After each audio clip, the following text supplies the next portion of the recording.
Assalamualaikum warahmatullahi wabarakatuh. Salam sejahtera bagi kita semua.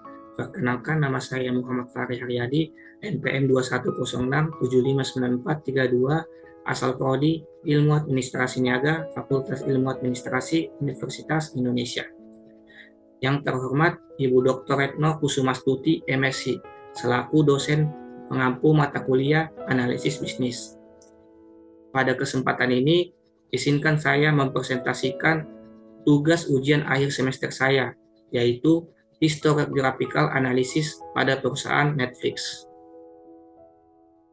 Berikut identitas penyusun saya. Selanjutnya ada table of content. Pertama, profile company. Kedua, latar belakang masalah. Ketiga, definisi dan tujuan utama historiographical analysis. Keempat, general proposition. Kelima, historiographical analysis Netflix. Keenam, permasalahan yang dihadapi Netflix. Ketujuh, keterbatasan business analysis report. Dan yang terakhir, rekomendasi hasil analisis. Pertama ada profile company.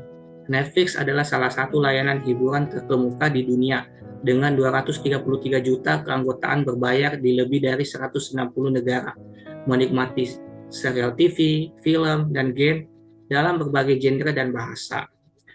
Anggota dapat memutar, menjeda, dan melanjutkan menonton sebanyak yang diinginkan, kapan saja, di mana saja, dan dapat mengubah paket kapan saja. Netflix didirikan oleh Reed Hastings dan Mark Randolph pada tahun 1967 sebagai layanan penyewaan DVD melalui surat di Amerika Serikat. Perusahaan beralih ke streaming online yang menjadi model bisnis utamanya. Kedua ada latar belakang masalah. Netflix merupakan perusahaan populer yang menyediakan video film streaming online. Seiring berjalannya waktu, Netflix menghadapi beberapa kasus masalah, seperti menurunnya pendapatan dan jumlah pelanggan menurun. Dalam konteks analisis bisnis, masalah yang dihadapi Netflix diharapkan mampu memberikan hasil rekomendasi terbaik dari masalah yang dihadapi Netflix. Selanjutnya ada definisi dan tujuan utama historiographical analysis. Analisis historiografis dalam konteks analisis bisnis mengacu pada pemeriksaan dan studi tentang interpretasi sejarah, teori, dan pendekatan yang diambil oleh para peneliti dan analisis di bidang bisnis. Hal ini melibatkan analisis dan evaluasi perspektif dan metodologi yang berubah yang telah membentuk pemahaman kita tentang fenomena, praktik, dan teori bisnis dari waktu ke waktu. Tujuan utama historiographical analysis dalam penggunaan analisis bisnis adalah untuk memberikan wawasan tentang perkembangan teori, pendekatan, dan konsep bisnis seiring waktu. Selanjutnya ada general proposition. Netflix merupakan platform streaming populer yang menawarkan banyak pilihan film, acara TV, dan dokumenter kepada lebih dari 200 juta pelanggan di seluruh dunia. Salah satu aspek utama Netflix adalah tersedianya konten original yang diproduksi perusahaan, seperti Stranger Things, Orange is the New Black, dan The Crown. Selain itu, Netflix menggunakan analitik data untuk mengambil keputusan bisnis dan kreatif yang memungkinkan mempersonalisasi rekomendasi untuk pengguna individual dan mengidentifikasi tren perilaku pengguna. Netflix juga menawarkan berbagai fitur, termasuk banyak akun dan profil, kontrol orang tua, dan kemampuan menautkan akun ke perangkat pintar untuk konten yang diaktifkan dengan suara. Netflix juga menyertakan fitur profil lock untuk membatasi akses profil tertentu dengan PIN 4 digit. Selanjutnya ada historiographical analysis Netflix. Di tahun 1997, Reed Hastings dan Mark Randolph punya ide untuk menyewa DVD melalui pos. Mereka menguji konsep tersebut dengan mengirimkan sendiri sebuah DVD. DVD tiba utuh dan ide untuk Netflix lahir. Tahun 1998,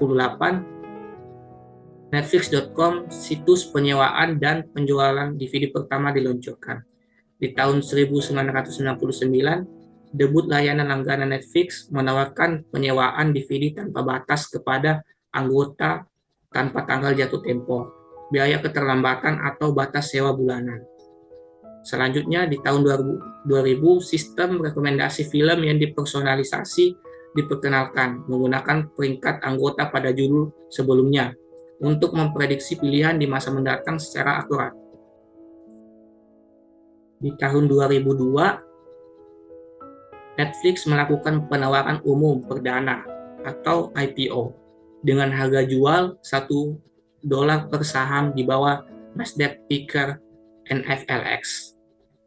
Tahun 2003, Netflix mendapatkan hak paten dari US Patent and Trademark Office untuk menutupi layanan sewa langganannya karena keanggotaannya melebihi 1 juta.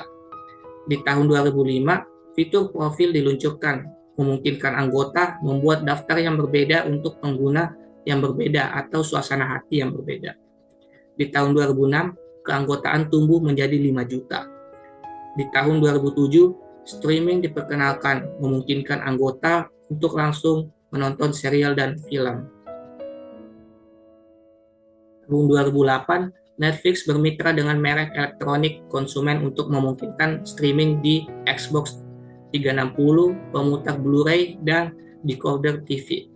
Di tahun 2009, setelah hampir 3 tahun dan 40.000 pengiriman, hadiah Netflix senilai $1 juta diberikan kepada tim Barcox Pragmatic Chaos karena telah meningkatkan akurasi rekomendasi sebesar 10%. Kemitraan streaming meluas ke TV yang terhubung internet karena keanggotaan melampaui 10 juta. Budaya Netflix juga diterbitkan. 2010, Netflix tiba di Kanada dan streaming diluncurkan di perangkat seluler. Anak-anak berdedikasi pertama mengalami debut di streaming. Di tahun 2011, Netflix diluncurkan di Amerika Latin dan Karibia. Tombol Netflix pertama muncul di remote control. Di tahun 2012, keanggotaan mencapai 25 juta anggota dan berkembang ke Inggris Raya, Irlandia, dan negara-negara Nordik. Netflix merambah stand-up spesial dengan Bill Burr, kalian semua sama. Di tahun 2013, House of Cards, Hemlock Grove, Arrested Development, dan Orange is the New Black mengantarkan rangkaian pertama dari pemrograman serial original. House of Cards kemudian memenangkan 3 penghargaan Primetime Emmy, yang pertama untuk layanan streaming internet. Fitur profil dan daftar saya memulai debutnya di streaming. Di tahun 2014, keanggotaan melampaui 50 juta dan meluas ke Austria, Belgia, Prancis, Jerman, Luxembourg, dan Swiss. Netflix memulai streaming dalam 4K Ultra HD. Di tahun 2015, film feature original pertama kami Beasts of No Nation, serial original non-Inggris pertama kami Club the Cuervos, dan debut original Asia pertama Netflix Terrace House. Keanggotaan meluas ke Australia, Kuba, Italia, Jepang, Spanyol, dan Selandia Baru. Deskripsi audio untuk peluncuran tunanetra dengan Daredevil. Selanjutnya ada Netflix berekspansi ke 130 negara baru. Itu di tahun 2016. Nah, Netflix ini menghadirkan layanan kepada anggota di lebih dari 160 negara dan 21 bahasa di seluruh dunia. Fitur download ditambahkan untuk tampilan offline dan on the go. Nama tagline-nya Netflix Everywhere. Di tahun 2017, keanggotaan mencapai 100 juta anggota secara global. Netflix memenangkan Academy Award pertamanya untuk The White Helmets, pengenalan penceritaan interaktif, dan tombol lewati intro memberi anggota lebih banyak pilihan untuk menyesuaikan pengalaman menonton mereka. Di tahun 2018, Netflix adalah studio dengan nominasi terbanyak di Emmy, memenangkan 23 untuk serial termasuk Glow, Godless, dan Queer Eye. Perlindungan PIN diluncurkan sebagai bagian dari beberapa peningkatan kontrol orang tua.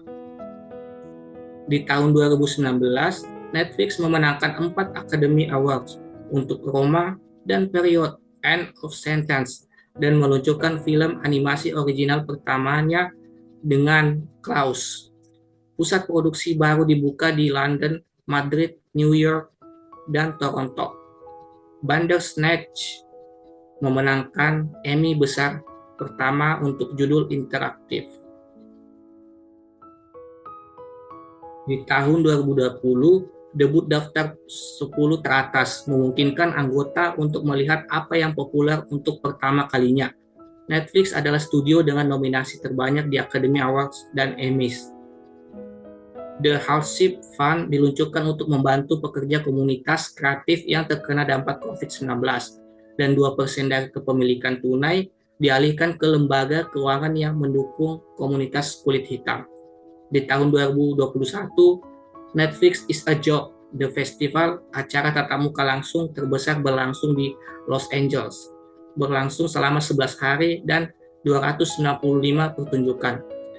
Netflix meluncurkan audio spasial untuk menghadirkan pengalaman sinematik ke perangkat apapun dan menambahkan kategori untuk TV. Paket baru yang didukung iklan dengan harga lebih rendah diluncurkan pada bulan November di 12 negara. Di tahun 2022, keanggotaan melampaui 200 juta. Netflix merilis studi keragaman film dan serial pertamanya bersama dengan USC Another Inclusion Initiative dan mengumumkan rencana untuk mencapai emisi gas rumah kaca net zero pada akhir tahun 2022. Netflix meluncurkan game seluler. Selanjutnya ada permasalahan Netflix dari tahun ke tahun atau secondary source. Nah, di tahun 2021, Netflix ini menghadapi pertumbuhan pelanggan menurun. Nah, di tahun 2022, Netflix mengalami kerugian yang sangat besar dalam waktu semalam. Kemudian masalah Netflix yang di tahun 2021 kembali lagi di tahun 2022, yaitu penurunan pelanggan terus berlanjut. Selanjutnya ada keterbatasan dari Business Analysis Report. Keterbatasan dari Business Analysis Report salah satunya data yang dikumpulkan untuk laporan tersebut mungkin tidak cukup atau tidak lengkap, sehingga menghasilkan kesimpulan atau rekomendasi yang tidak tepat. Selanjutnya ada rekomendasi dari hasil analisis. Berdasarkan permasalahan yang dihadapi Netflix, saya akan merekomendasikan hasil analisis saya. Yang pertama itu personalisasi fitur. Netflix dapat memperbaiki pengalaman pengguna dengan menambahkan fitur personalisasi yang lebih baik.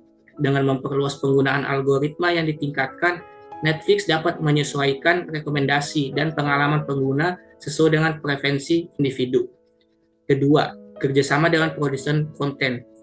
Netflix dapat meningkatkan katalognya dengan bekerjasama dengan produsen konten terkenal dan menghasilkan konten original yang lebih banyak.